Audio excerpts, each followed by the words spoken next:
আমার শ্বশুর বাড়ির সবাই আমাকে পছন্দ করত শুধু একজন ছাড়া, আর সে হলো আমার শাশুড়ি আম্মা। আমার শাশুড়ি আম্মা আমাকে কিছুতেই পছন্দ করত না, আর তাই আমার শাশুড়ি আম্মা শ্বশুরকে কুপরামর্শ দেয়। আর আমার শ্বশুর শাশুড়ি আম্মার কথায় আমাকে একদিন বাথরুমে নিয়ে আমার সাথে, বাকিটা গল্পতেই বলছি। আমার শ্বশুর বাড়িতে প্রাইভেসির বিরাট সমস্যা। উপরতলার কথা নিচতলা থেকে শোনা যায়। রিফাত যখন আমাকে বিয়ে করে এ বাড়িতে নিয়ে এলো, সবার মাথায় যেন আকাশ ভেঙে পড়ল। আমার শাশুড়ি রিফাতকে উপরে নিয়ে যা বললেন তার মর্ম হলো, রিফাতর জন্য খুব বড়লোকের হার্ভার্ড ইউনিভার্সিটিতে পড়া মেয়ের বিয়ে কথা চলছিল। এর মাঝে রিফাত কেন একটা গরিব গুরবা মরহুম সাংবাদিকের মেয়েকে বিয়ে করে এনেছে? এই মেয়েকে নিয়ে কি আত্মীয় স্বজনদের সামনে মুখ দেখানো যাবে? রোটারি ক্লাবের মিটিংয়ে যাওয়া যাবে? রিফাত বোধহয় বাড়ি ছেড়ে দেয়ার হুমকি দিল, ওতে আপাতত কাজ হলো। শাশুড়ি আম্মা তিতা ঔষধের মতো আমাকে কোনো রকমে গিললেন। আসলে শাশুড়ি আম্মার রাগ করাটাই স্বাভাবিক। গুলশানে ওনাদের এত বড় দোতলা বাড়ি, সামনে পেছনে বিরাট লন। শ্বশুর সাহেব আর্মি থেকে আর্লি রিটায়ারমেন্ট নিয়ে এরশাদের আমলে বিরাট ব্যবসা আরম্ভ করেছিলেন। সমাজের রাঘব বোয়ালদের সঙ্গে ওনার যাতায়াত। ছেলে রিফাত 6 ফুট লম্বা, সুদর্শন, বিশ্ববিদ্যালয়ের উচ্চতম কর্মকর্তা। পড়ালেখায় ভালো বলে বিসিএস দিয়ে ইনকাম ট্যাক্সে ঢুকেছে। সেই ছেলে কিনা এমন একটা মেয়েকে ঘরে এনেছে যার বাবা তো নেই, আদাবরে কোনোরকম বাড়ি ভাড়া করে থাকে। আমার শ্বশুর সাহেব মনে হলেন না এ নিয়ে বিশেষ ভাবিত। তিনি প্রথম দিন থেকেই একটা নিরপেক্ষ অবস্থান নিলেন। আমাকেও দুঃখ দিতে চাচ্ছেন না, আবার শাশুড়ি আম্মাকেও খেপাতে চাচ্ছেন না। হয়তো কখনো ডাইনিং রুমে আমার সঙ্গে একটু হেসে কথা বলছেন। শাশুড়ি আম্মা ঢোকার সঙ্গে সঙ্গে আড়ষ্ট হয়ে খাবারে মন দিলেন। রিফাত সকালে অফিস চলে যায়, বাবা চলে যান ব্যবসার কাজে। সংসারের নৌকায় অস্বস্তির ঝড়ে দুলতে থাকি আমি আর শাশুড়ি আম্মা। প্রথম 1 মাস শাশুড়ি আম্মা আমার সঙ্গে একটুও কথা বলেননি। এমনভাবে দৃষ্টি হানতেন মনে হতো আমি কোনো ডাকিনী যোগিনী, টাকার লোভে ওনার ছেলের মাথা খেয়েছি। এর মাঝে আল্লাহর বিচার, শাশুড়ি আম্মা হঠাৎ মাথা ঘুরে বাথরুমে পড়ে গেলেন। আমি গিয়ে তাড়াতাড়ি ওনাকে মেঝে থেকে টেনে ওঠালাম, কাঁধে ভর দিয়ে ওনাকে বিছানায় নিয়ে শোয়ালাম। আমি একটা গামছায় বরফ ভরে ওখানে চেপে ধরলাম। শাশুড়ি আম্মা খানদানি পরিবারের অভিজাত মহিলা। আমি স্পর্শ করামাত্রই কেমন শক্ত আর আড়ষ্ট হয়ে গেলেন। মনে হলো আমি চলে গেলেই বাঁচেন। আমি বরফ হাতে নিয়ে বললাম, আপনার অনেক কষ্ট হচ্ছে, আমি আপনারে যত্ন করি। আম্মা, খুব ব্যথা লাগছে বুঝি? শাশুড়ি আম্মা শুকনো গলায় বললেন, সুরাইয়াকে ডাকা হোক। সুরাইয়া আমাদের কাজের মেয়ে, আজ আসেনি। আমি বললাম, সুরাইয়া তো আজ আসেনি আম্মা, দারোয়ান ভাই আছে। 1 গ্লাস পানি আনা হোক। আম্মা, এভাবে প্যাসিভ ভয়েজে না বলে অ্যাক্টিভ ভয়েজে কথা বললে ভালো লাগতো। শাশুড়ি আম্মা কটমট করে তাকিয়ে বললেন, পানি আনছো না কেন? আমি পানি এনে বললাম, আমার একটা নাম আছে, টুম্পা। আপনার ছেলে বলে টুম্পুমনি। আপনার তো কোনো মেয়ে নেই, টুম্পা বলে ডাকবেন, দেখবেন মনটা ফুরফুরা লাগবে। মা কোনো জবাব দিলেন না, ধক ধক করে পানি খেয়ে পাশ ফিরে শুয়ে পড়লেন। শাশুড়ি আম্মা প্রথম আমার রান্না খেতেন না। বাথরুমে পড়ার পর থেকে খাওয়া আরম্ভ করেছেন। আমি রুই মাছের মাথা, ইলিশ মাছের পেটির টুকরো শাশুড়ি আম্মার দিকে এগিয়ে দিই। শাশুড়ি আম্মা প্রশংসা অপ্রশংসা কিছুই করেন না। আমার শ্বশুর সাহেব কম বেশি শাশুড়ি আম্মাকে অনুসরণ করেন, সংসারে খামোখা ঝামেলা পাকাতে চান না। সেদিন চিংড়ির দোপেঁয়াজা রাঁধছি, শাশুড়ি আম্মা কি কাজে কিচেনে এসেছেন। আমি চামচে একটু দোপেঁয়াজা এগিয়ে দিয়ে বললাম, মা টেস্ট করে দেবেন কেমন হয়েছে। মা কটমট করে আমার দিকে তাকিয়ে চামচ থেকে দোপেঁয়াজা চাখলেন।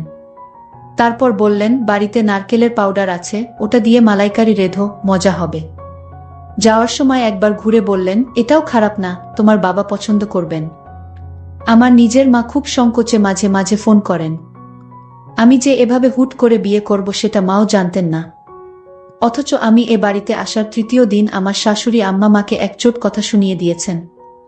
মা ফোন করলেই জানতে চান আমি কেমন আছি। আমি জানাই খুব ভালো আছি।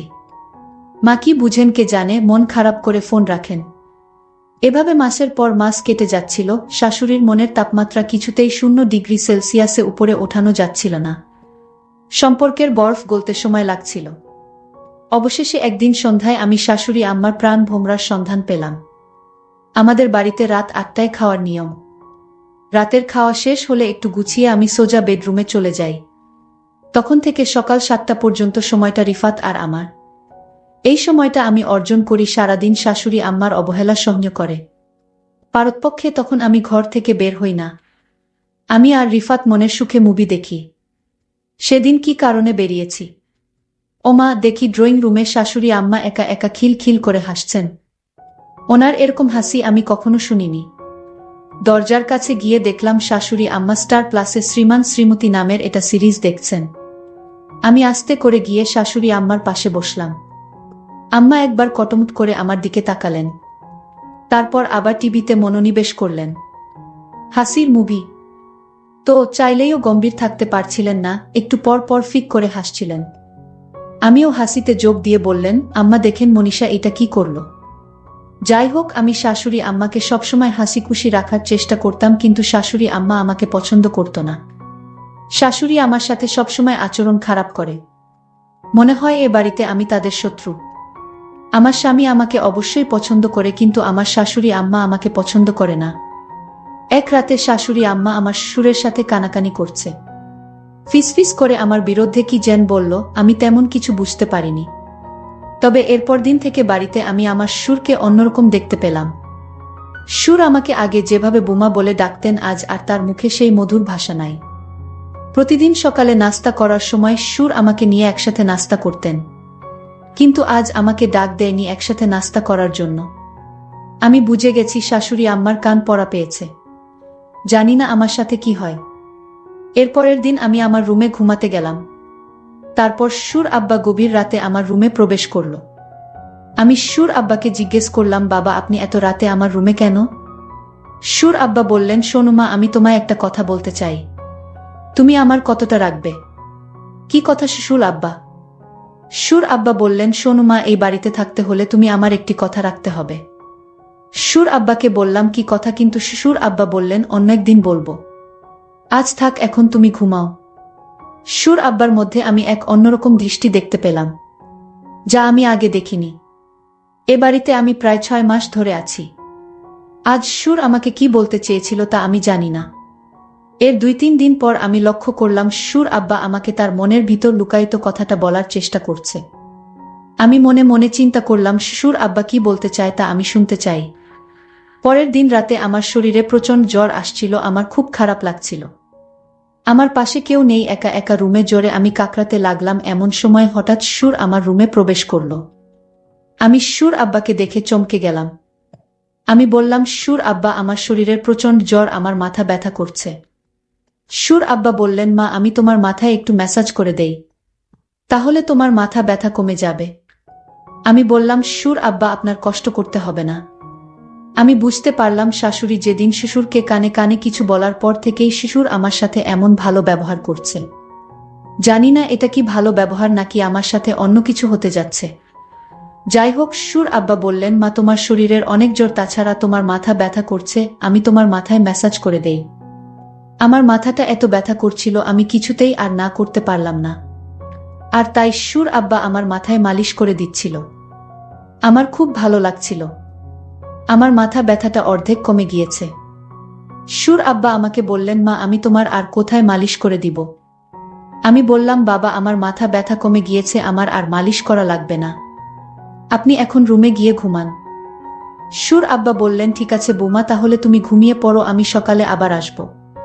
শ্বশুর আব্বা যখন রুম থেকে বের হতে লাগলেন, আমি শ্বশুর আব্বাকে ডাক দিলাম, বাবা শুনে যান। শ্বশুর আব্বা বললেন, কিছু বলবে বৌমা?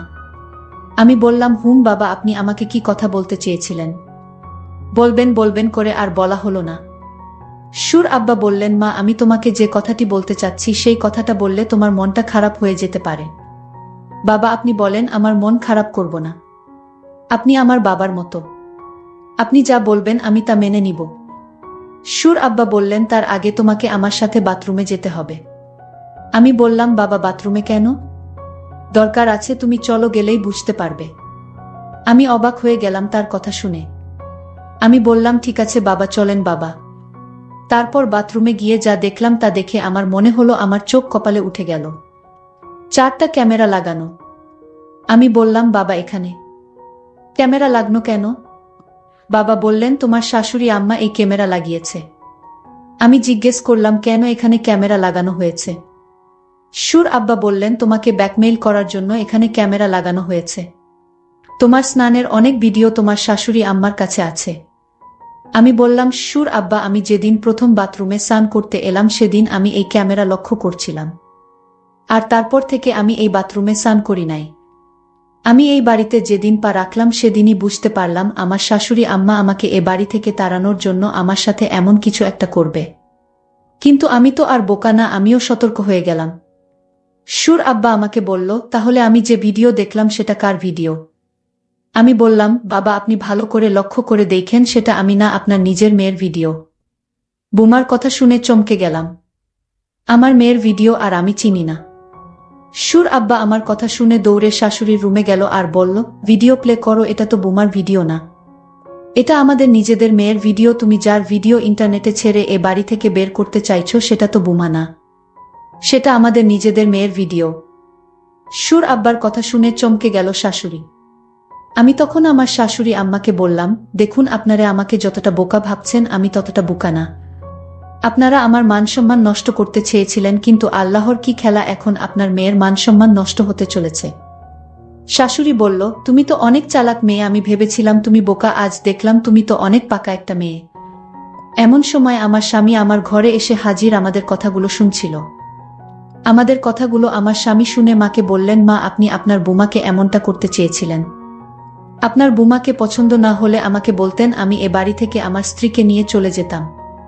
তখন হুট করে শ্বশুর বলে উঠল তোমার মা চেয়েছিল এ বাড়ি থেকে কিভাবে বুমাকে তাড়ানো যায়। তোমার মা আমাকে কানপড়া দিয়ে বলেছিল এমন কিছু তোমার স্ত্রীকে খাওয়াই যেন সে তিলে তিলে মারা যায়। আমার পক্ষে এটা করা সম্ভব হলো না, কারণ আমারও তো একটা মেয়ে আছে। আমি বুমার প্রতি এমন অত্যাচার করতে পারলাম না। বুমা যেদিন জ্বরে তরতর করছিল, মাথা ব্যথায় কাকড়াচ্ছিল, সেই দিন তার মুখখানা দেখে আমি তার মায়ায় পড়ে যাই। আর সেই দিন থেকে সিদ্ধান্ত নেই এই বাড়ি থেকে আমি বুমাকে কিছুতেই যেতে দিব না। সুর আব্বা বললেন পরের মেয়ের ক্ষতি করতে গিয়ে এখন নিজের মেয়ের ক্ষতি হচ্ছে।